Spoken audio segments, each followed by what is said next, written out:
Tak tu máme nášho Maroda. Ešte zatiaľ Maroda, ale čo chvíľa už bude oká.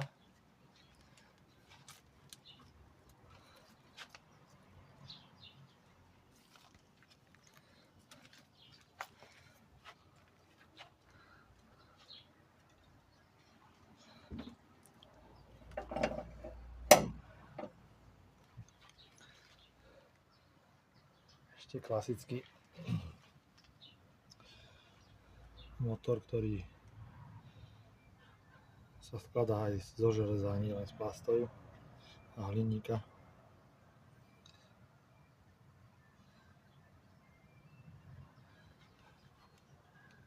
Máme tuto niekde tá nemecká pomsta ABS jednotka.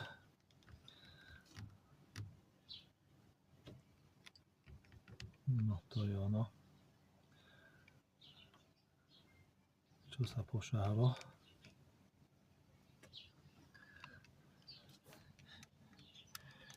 Náš motorček klasická, akorát, že tu je plyn, strekovače, riadiaca jednotka plynu.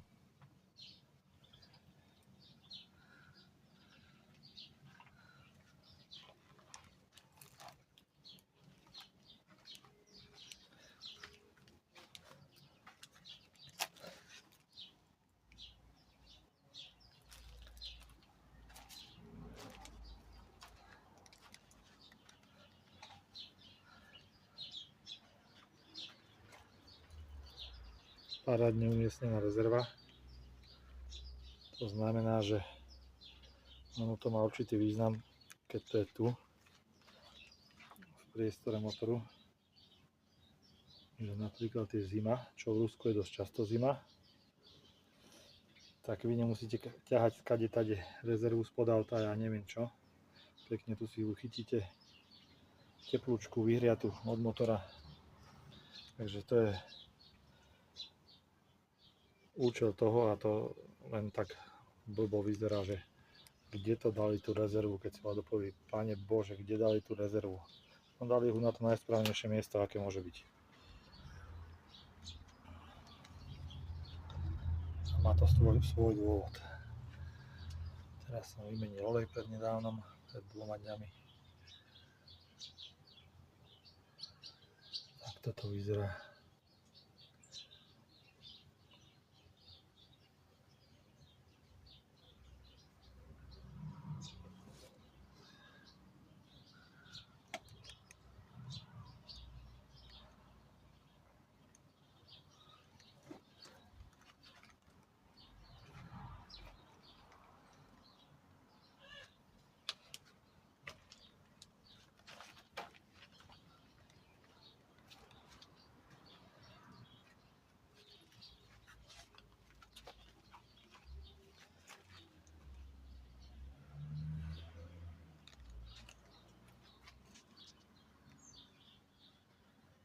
No, krásavica ešte oddychuje.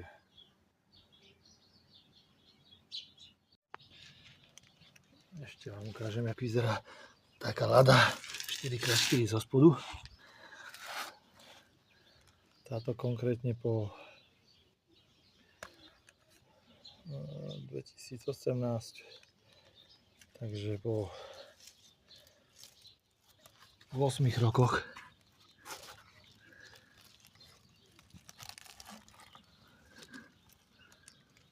Takže teraz neviem, či svietim, ale svietim asi. Klasický offroad, to znamená prídavná prevodovka, alebo offroad, keď je offroad, tak musí mať dve prevodovky. Jedna je táto, to je prídavná, a druhá je niekde tam, čo tam je ten vypúšťací šrob, to je vlastne vypúšťací šrob z prevodovky. Tak toto vyzerá.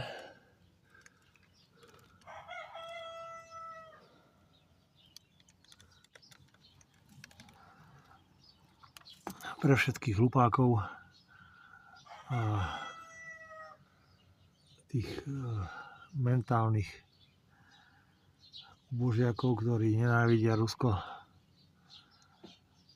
celou silou, koľko sa len dá.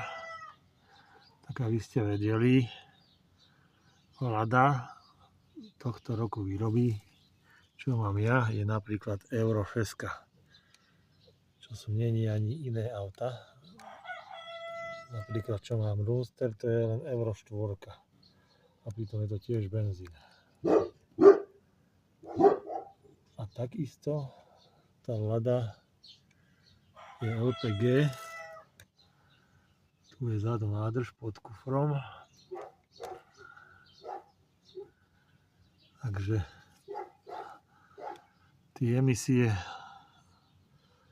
sú veľké, či veľmi nízke a kadejakí hlupáci, čo vyprávajú, jak to špatné, zlé, Rusko je zaostalé a kadejaké.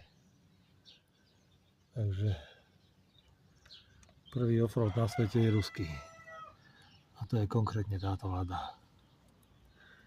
Až potom boli ostatné offroady. A dokonca ešte aj ekologický offroad.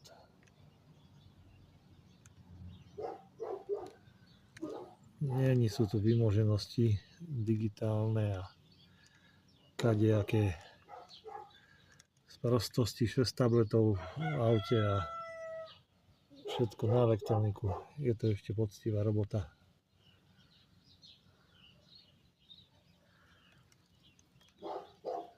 Takže asi tak. Tu máme tu ABS jednotku Bosch, nemeckú Ponstu, ktorá je v Lade. Už vyzerá takto opravená, takže vlastne môže ísť naspäť do auta.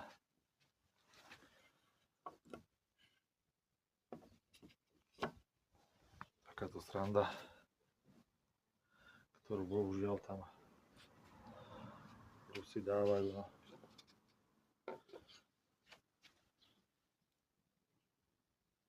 A potom sú odkázaní na týchto smradov z Európskej únie.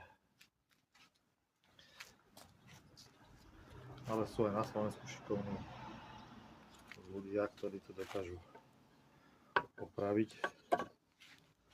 Takže to netreba sa prosíkať EÚ.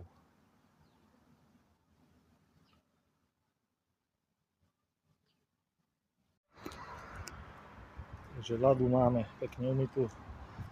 Lada žije. Aj napriek nemeckej Ponste